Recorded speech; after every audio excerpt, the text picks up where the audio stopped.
ได้แสดงพระธรรมแตรไตรปิฎกเล่มที่4เรื่องภาษาติกะสูตรปูกที่1ขอเชิญท่านผู้สดับรับฟังจงสดับรับฟังได้แล้วนะ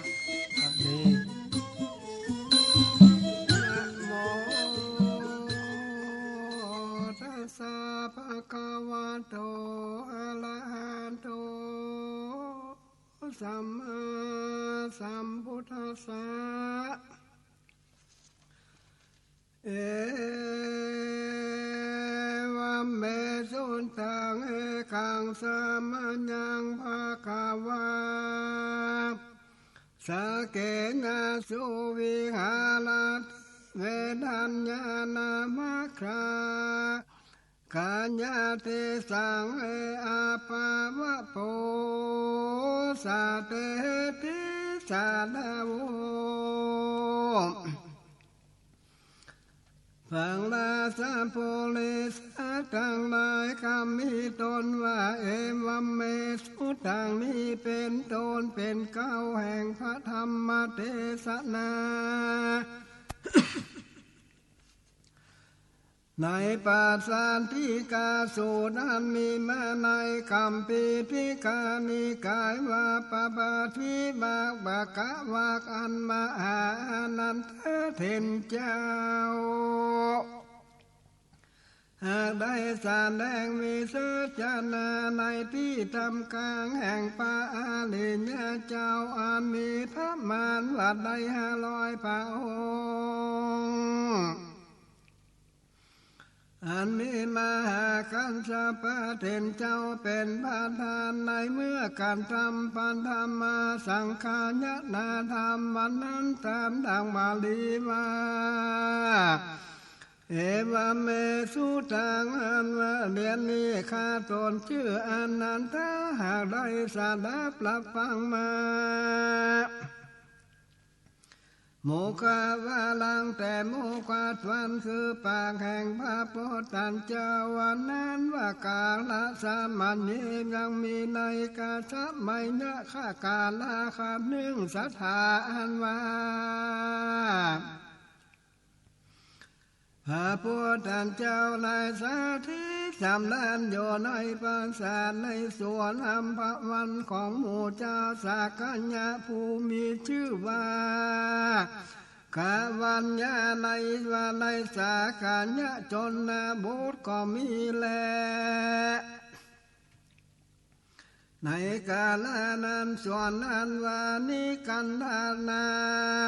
ถ้าบุตรก่อนได้การทำกาลกิริยาอันตายไปแล้วที่เมืองป่าว่าบ่อนนั้นเท่าใดเพราะการทำกาลกิริยาแห่งนี้กันดานาถ้าบุตรนั้นส่วนนั้นว่าหมู่นี้ก็กันทะทั้งหลาย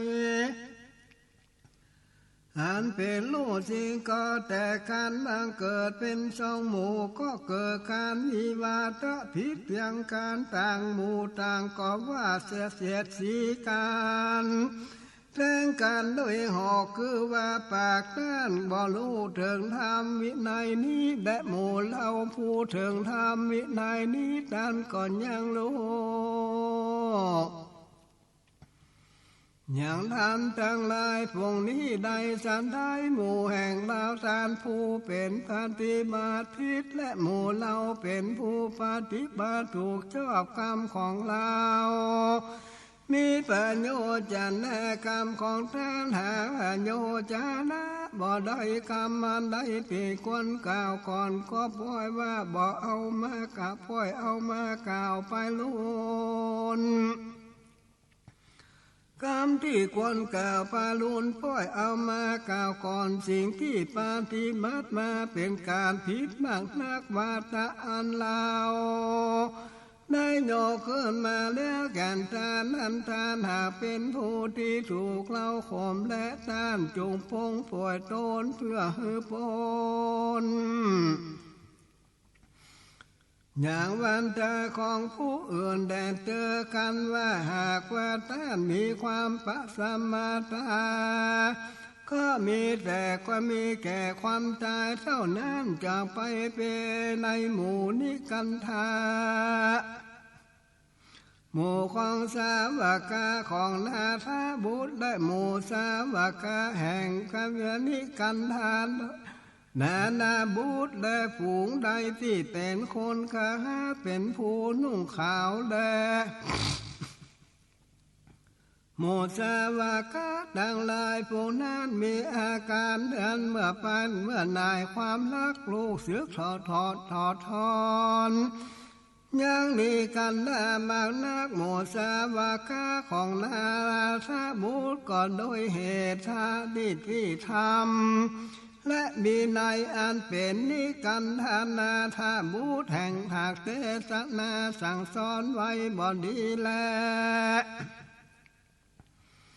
กล่าวเตือนไว้บ่ดีบ่มีธรรมที่จักนำเอาผู้ที่ปฏิบัติเนื้อพ้นออกจากทุกข์ได้บ่เป็นไปเพื่อการสงบบ่ใช่ธรรมที่ท่านเป็นผู้เป็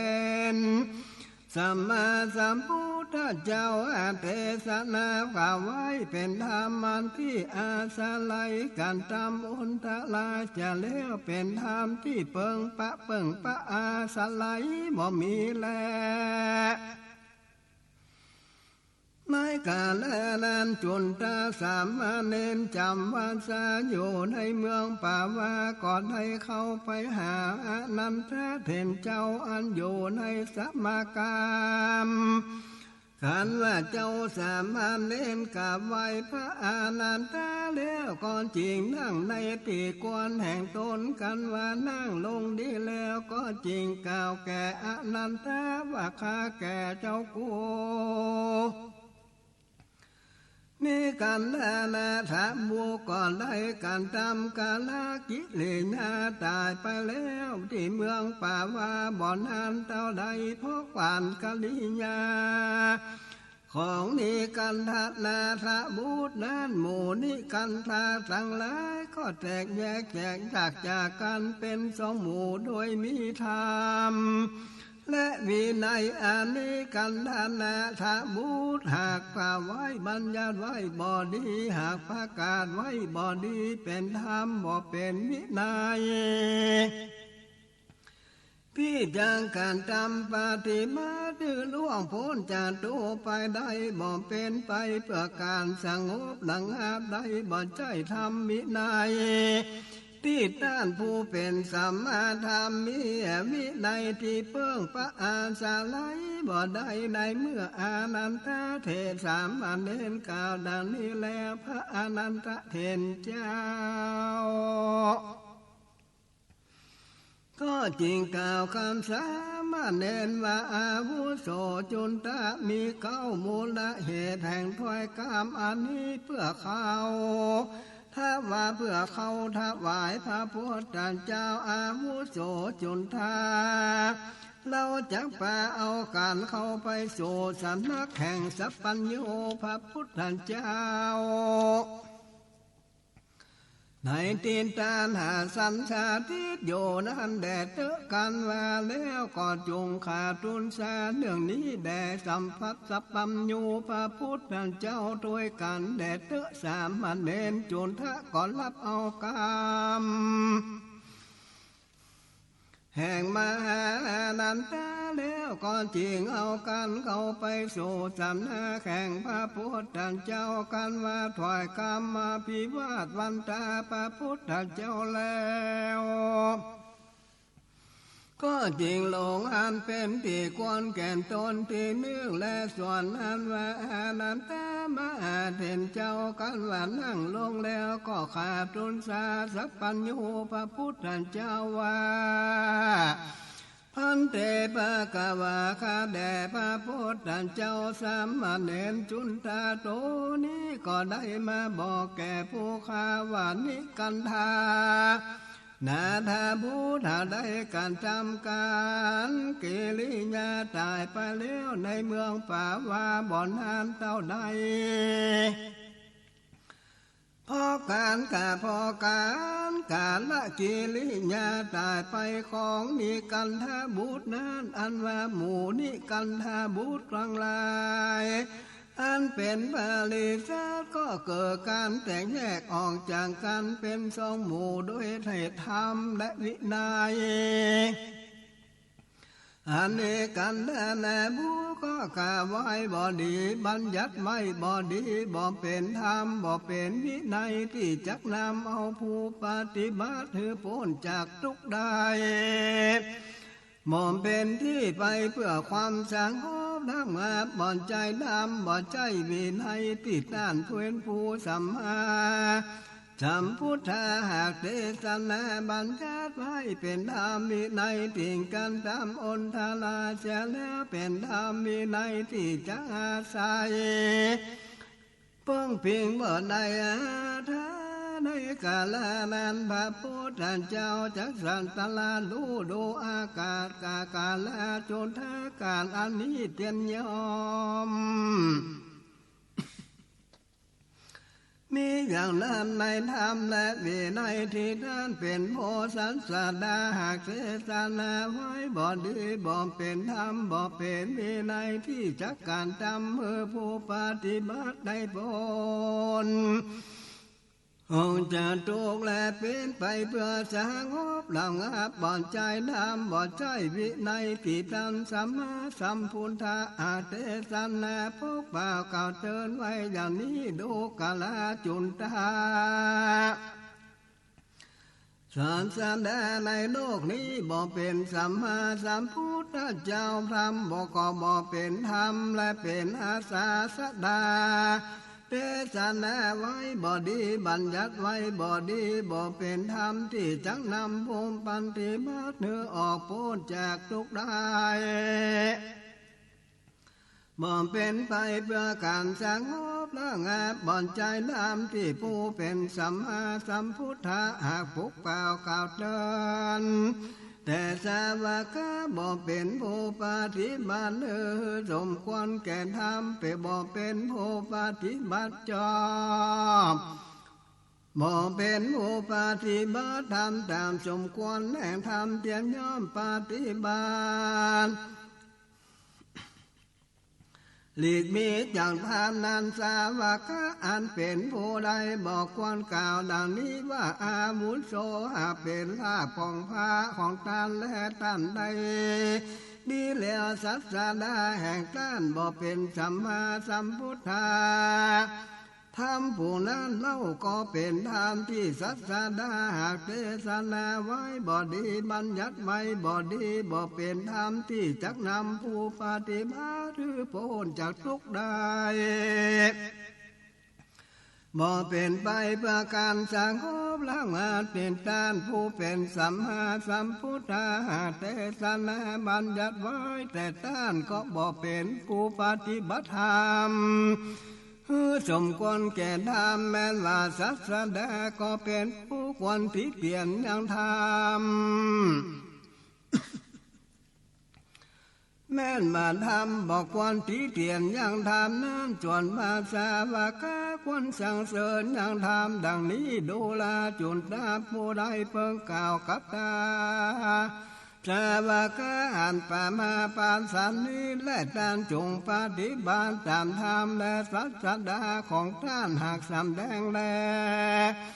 มันยาธิบายและใดแดดแดดแผ่ผู้ที่จักจวนผู้ที่ถูกและจักจวน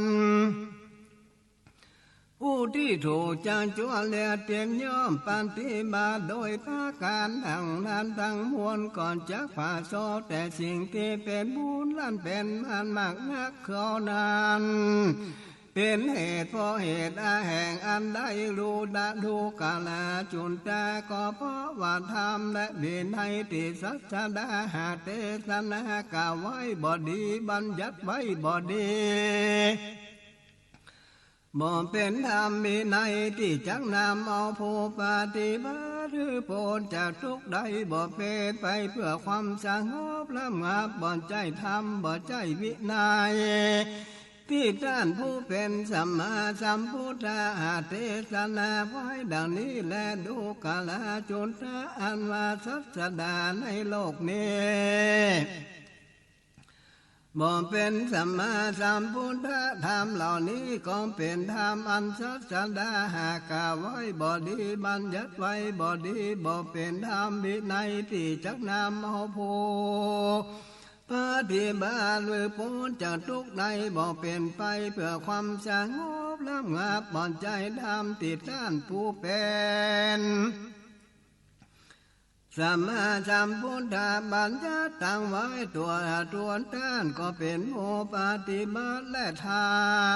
ตามสมควรแก่ธรรมผู้ปฏิบัติเจ้าย่อมยิ่งเป็นผู้ปฏิบัติตามธรรมสมควรอยู่ในธรรมนั้นและเปลี่ยนยอ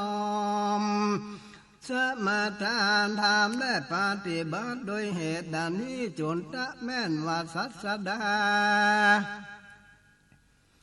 ก็เป็นโภควันที่เทียนแย่ธรรมอันดังนี้ดูกาลาโลจนเธอปุกกาลาผู้ใดเพิ่งกล่าวแก่สาวกหันมาปานสันนัน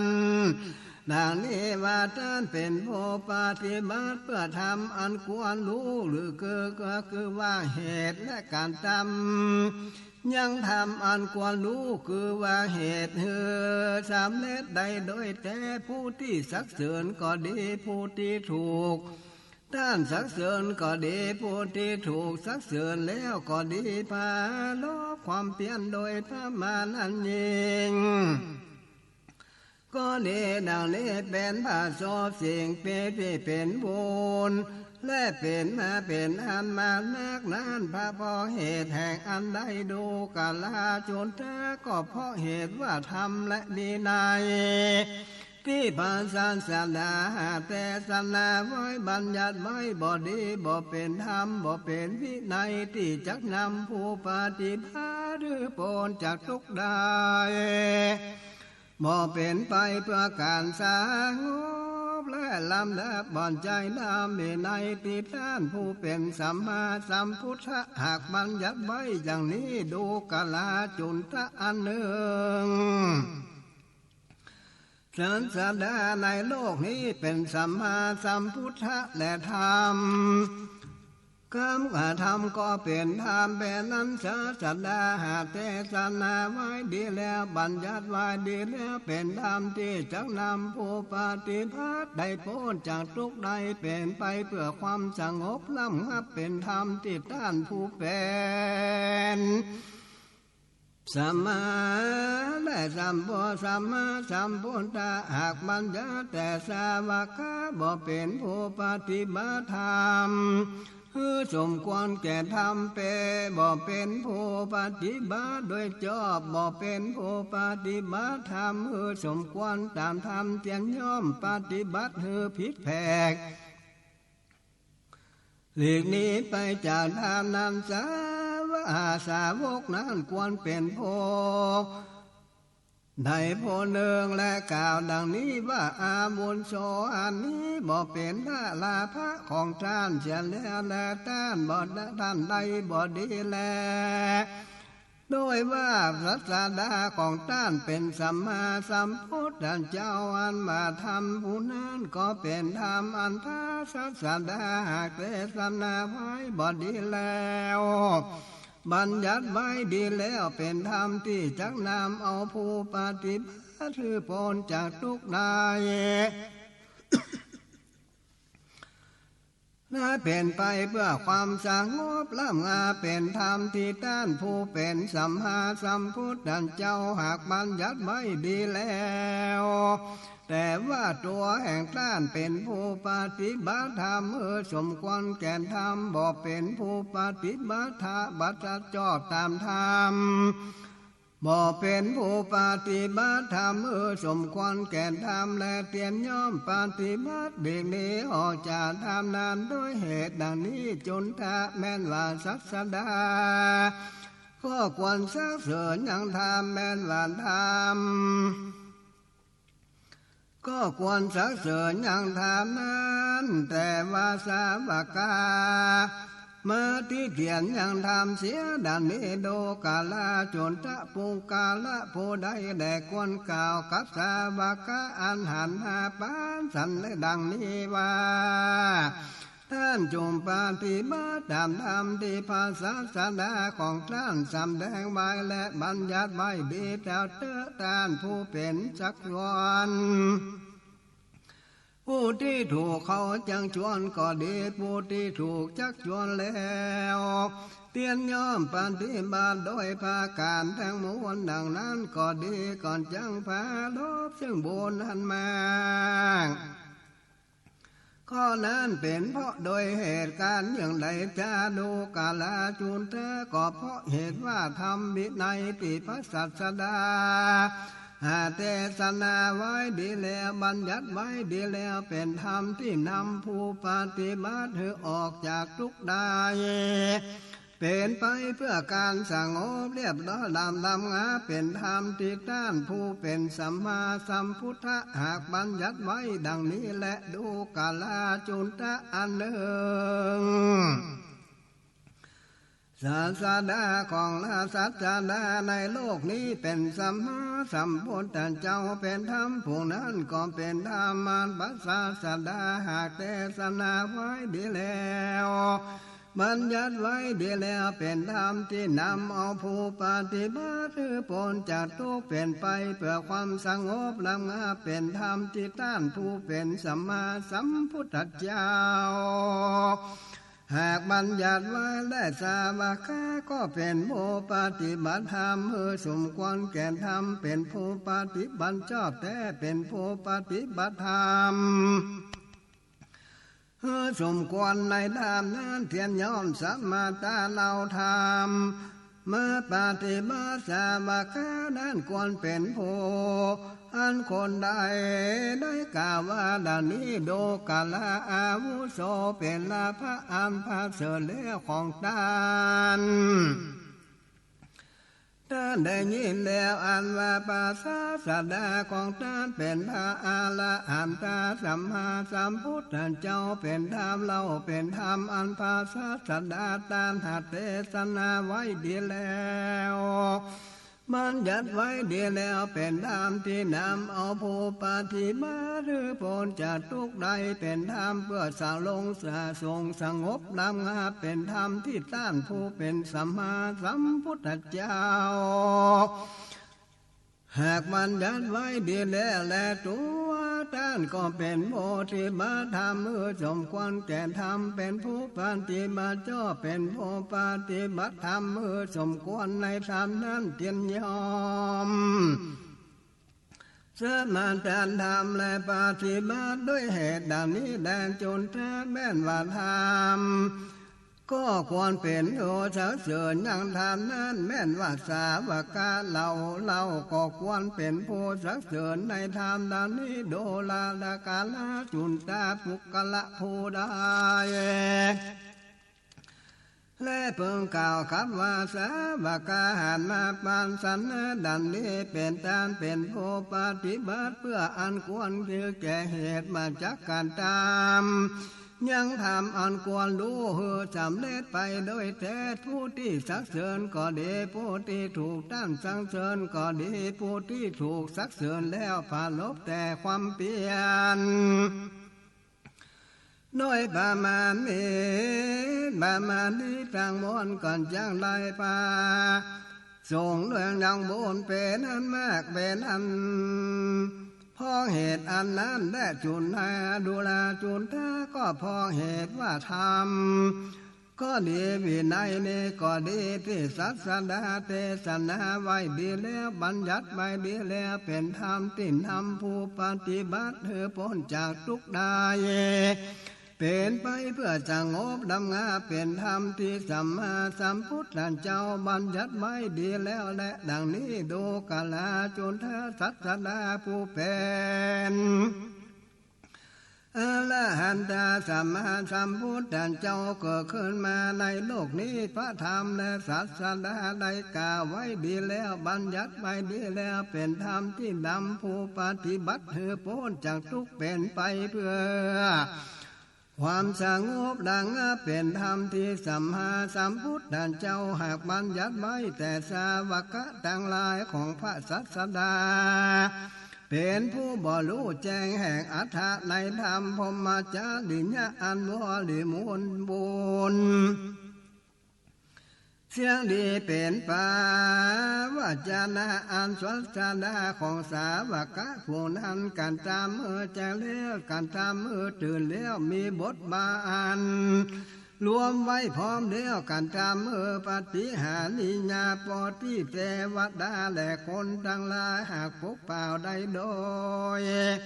นี่แหละสาวกผู้นั้นกันว่าต่อมาความอนตลายเตียนย่อมก็มีแก่ศาสดาแห่งสาวกผู้นั้นและดูกาลจนตะอันว่า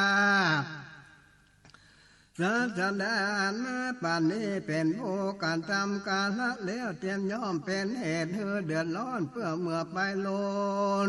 แก่สาวกทั้งหลายอันเป็นเพราะเหตุอย่างใดก็เพราะเหตุว่าศาสดาเป็นผู้อรหันตา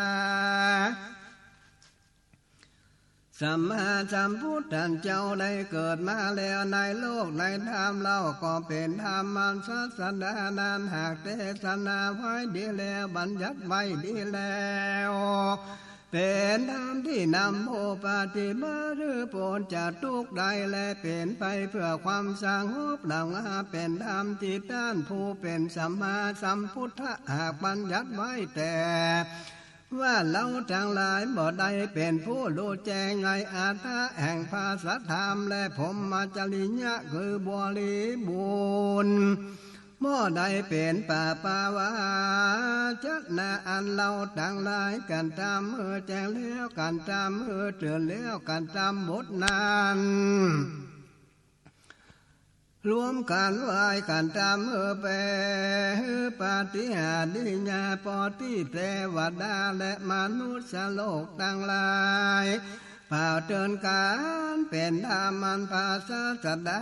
เทศนาไว้ดีแล้วและบัญญัติไว้ดีแล้วเป็นธรรมที่นำผู้ปฏิบัติให้พ้น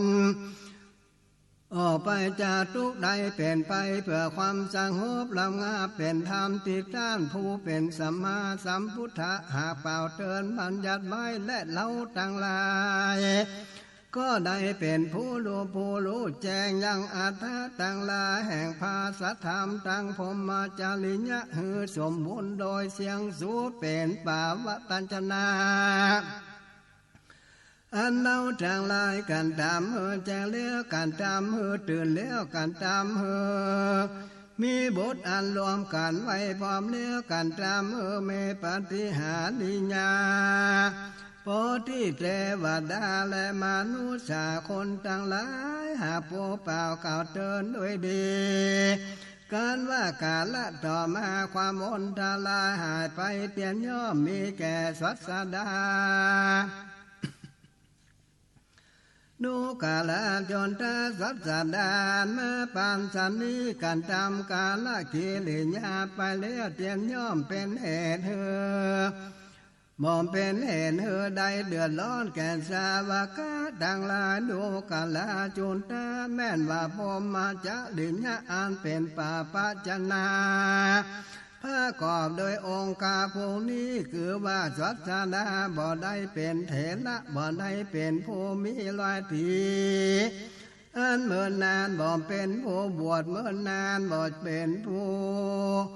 ล่วงกาละเวลาอันยาวนานบ่เป็นผู้ล่วงวัยมานี้แด่ดูกาลจุนตาถ้าว่าแม่นในว่าแม่นว่าในกาละอันกายในแลพรหมจาริยะอันเป็นป่าปัจจานาประกอบโดยองค์การดังหลายผู้นี้คือว่าศาสดาเป็นเทระเป็นผู้เมลอยที่อันยาวนานเป็นผู้บวชยาวนานเป็นผู้ล่วงกาละอันยาวนานเป็นผู้ยะผ่านไวยะมาโดยลำดับในกาละเมื่อนั้นพรหมจาริยะนั้นเปลี่ยนย่อมเป็นป่า พระจานาอันบริบูรณ์แล้วโดยองค์ก็อย่างนี้และดูกาลาจุนทะแมนว่าผู้มันจาลิญะอันเป็นป่าปะจาณอันพาก่อพระโดยองค์อย่างนั้นคือว่าสัสดาเป็นเถระเป็นผู้มีรอยถีอันยาวนานเป็นผู้บวชมานานเป็นผู้ล่วงกาลนานเป็นผู้พ้นจากไวยมาเป็นลำดับแล้วแต่ว่าภิกขุทั้งหลายผู้เป็นสาวกแห่งพระสัสดาบ่เป็นเทระบ่เป็นผู้แก่นจะนานบ่ได้เป็นผู้รับแนะนำบ่เป็นผู้แก้วแก่นกาบ่ได้ถึงธรรมอันเป็นแดนแห่งความสุขการเช่นสำลันจากโยกาบ่สามารถเพื่อว่าจักสำแดงธรรมได้และช่วยชอบจริงได้มาบ่สามารถเพื่อว่าสำแดงธรรมเป็นปาฏิหาริยธรรมข่มขี่โดยวาทะที่เกิดขึ้นแล้วโดยได้โดยดีเหตุอันประกอบด้วยธรรมผู้มันจาลิญะนั้นเตรียมยอมเป็นปาปะวัจนาอันบ่บริบูรณ์โดยองค์อย่างนี้และดูกาลาจนทะในกาลเมื่อใดถ้าแม่นว่าผู้มันจาลิญะกามอันเป็นป่าวาจานะอภากอบโดยองค์8องค์ทั้งหลายคือผู้นี้คือว่าสัสดาเป็นเถระเป็นผู้เมลอยถีอันยาวนานเป็นผู้บวชมาเมินนานเป็นผู้ล่วงข้ามกาลอันเมินนานเป็นผู้ล่วงผ่านไวยมาโดยลำดับแล้วเปกอุนจังหลายผู้เป็นสาวกของสัสดาก็เป็นเถระเป็นผู้แก่นจะนานเป็นผู้ที่ได้รับการแนะนำเป็นผู้แก้วกาเป็นผู้ได้ถึงธรรมยังธรรมเป็นผู้ที่สุขกาเสมสำราญโดยโยกจากโยคะและสามารถทลาเพื่อจักว่ากล่าวยังภาษาธรรมใดและสามารถเพื่อว่าจักสำแดงยังธรรมมีปาฏิหาริยาข่มขีดแต่งที่เกิดขึ้นแล้วได้โดยดีด้วยเหตุการประกอบด้วยธรรมพรหมจาริญะนั้นและกากาเทียมย่อมเป็นป่าปะปาจนาอันบริบูรณ์โดยองค์อย่างนี้และดูกาลาจุนทะแม่นว่าพรหมจาริญาเป็นป่าปะจานะประกอบโดยองค์พวกนี้คือว่าสัจดาเป็นเถระเป็นโพลอยถีเมินนานเป็นผู้บวชมาจานะเมินนานและเป็นผู้ล่วงกาลเมินนานเป็นผู้ผ่านไวยมาโดยลำดับแล้วภิกขุทั้งหลายผู้เป็นสาวกของพระสัสดาอันนั้นและก็โดยเป็นเถระเป็นผู้แก่นจะนานเป็นผู้ที่ได้รับคำแนะนำสั่งสอนเป็นผู้เกี่ยวแก่กันกาเป็นผู้ได้ถึงธรรมเป็นแดนแห่งความสุขการเสนจะโยคะสมาธาเพื่อว่าจะแปก็จะกล่าวหันจะได้จ่อสามารถเพื่อสำแดงธรรมมีปัญญาหาลิญาคุมขีดแต่งเกิดขึ้นได้โดยดีโดยเหตุอันประกอบด้วยธรรมแต่ว่าภิกขุทั้งหลายที่เป็นสาวกของสัสดานั้นเป็นผู้ปานกลางบ่มีดีก็บ่มีก็ดีหรือว่าภิกขุทั้งหลายที่เป็นสาวกผู้เป็นปานกลางยังมีอยู่แต่ที่เป็นนาวากะผู้บวชใหม่บ่มีก็ดีหรือว่าภิกขุทั้งหลายผู้เป็นสาวกของสัสดานั้นเป็นนาวากาบวชใหม่มีอยู่แต่ภิกขุนี้ทั้งหลายที่เป็นสาวิกาของพระสัสดานั้นที่เป็นเทลีบ่มีเหลือว่าอันภิกขุนี้ทั้งหลาย ที่เป็นสาวิกาของภาษาสดานั้นหาเป็นเทลีมีอยู่แต่ว่าเป็นมิสาเป็นมัชฌิมาปานกลางบ่มีก็ดีเลยว่าภิกขุณีทั้งหลายผู้เป็นสาวิกาของภาษาสดาเป็นมัชฌิมาปานกลางมีอยู่แต่ที่เป็นนาวากะผู้บวชใหม่บ่มีก็ดีเลยว่าภิกขุณีทั้งหลายผู้เป็นสาวิกาของพระศาสดาที่เป็นผู้ใหม่มีอยู่แต่อุปาสังกะทั้งหลายที่เป็นสาวกของพระศาสดานั้นที่เป็นคือหานุ่งขาวห่มขาวปฏิบัติพรหมจาริยะบ่มีก็ดีหรือว่าอุปาสกะทั้งหลายผู้เป็นสาวกแห่งขาวที่เป็นคือหานุ่งขาวห่มขาวปฏิบัติอย่างพรหมจาริยะมีอยู่แต่อุปาสกะทั้งหลายผู้เป็นสาวกของเขาที่เป็นคือหานุ่งขาวห่มขาวบัวละโพกามบ่มีก็ดีหรืออุปาสกะทั้งหลายผู้เป็นสาวกของเขาที่เป็นคือหานุ่งขาวห่มขาวบัวละโพกามมีอยู่แต่อุปาสกะแต่อุปาสิกาทั้งหลายผู้เป็นสาวิกาของเราที่เป็นคือหัดนุ่งขาวห่มขาวปฏิบัติพรหมจารีเนี่ยบ่มีก็ดีหรือว่าอุปาสิกาทั้งหลายที่เป็นสาวิกาของเขาที่เป็นคือหัดนุ่งขาวห่มขาวปฏิบัติพรหมจารีเนี่ยมีอยู่แต่ว่าอุปาสิกาผู้เป็นสาวิกาของเราที่เป็นข้างหันนุ่งขาวห่มขาวบริโภคกามบ่มีก็ดีเลยอุปาสิกาที่แต่ทั้งหลายผู้เป็นสาวิกาของเขาที่เป็นคือหันนุ่งขาวห่มขาวบริโภคกามมีอยู่แต่ว่าพรหมจาริยะของศาสดานั้นบ่ได้เป็นพรหมจารีนะสอมสำและสมเล็ดและแผ่พาลายกว้างคนอันเป็นอันมากนักหนาดูได้แน่นหนาพอที่เทวดาและมนุษย์จะโลกทั้งหลายเปล่าเตือนได้โดยดีหรือว่าพรหมจารีนะแม้นว่าศาสดานั้นเป็นพรหมจารีนะสมเล็ดแผ่ลายกว้างและเป็นคนอันมากหากรู้ได้แน่นหนาพอที่เทวดาและมนุษย์ทั้งหลายปกเป่าได้โดยดีแต่ว่าพรหมจารีนะนั้นบ่เป็นพรหมจารีนะเถิงเป็นอันล้ำเลิศโดยละพระเลิศโดยยัสสาพรหมจารีนะนั้นเตียนยอมเป็นปาปัญจนะบ่บริบูรณ์โดยองค์